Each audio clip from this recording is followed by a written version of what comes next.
Кім көп, қазір психолог көп. Психологтарға психтар барады. Психологқа сенуге болмайды. Бұл миф, әлде шындық? Видеоны соңына дейін көріңіздер.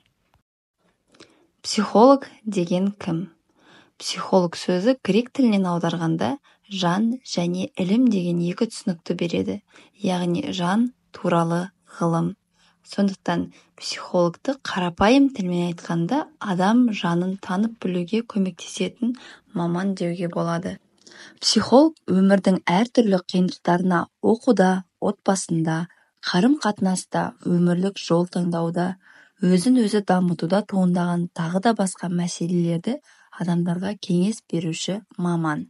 Психологтың жұмысындағы негізгі ереже ол құпиялылық.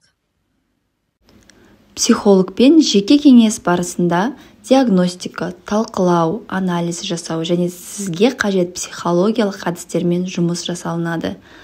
Барлығымыз эмоциямен өмір сүреміз, ренжиміз, ашуланамыз, жұрт не дейді деп ойлаймыз, өзгелердің көңілінен шығуға тырысамыз. Бәрі қалыпты жағдай. Бірақ осындай сезімдер шегінен шығып, қалыпты өмір сүруге кедергі келтіріп, жаныңызды мазалай бастаса ше. Психологтың міндеті осы мәселелердің себебін анықтап, жайсыздықты жеңуге көмектесу.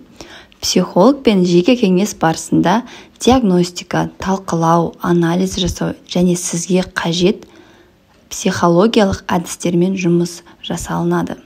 Әрине, кез келген мәселемен психологқа бару міндетті емессіз, бірақ жағдайыңыз нормадан асса және өз бетіңізше шешімін таба алмасаңыз, мүмкін психологқа баратын уақыт келген.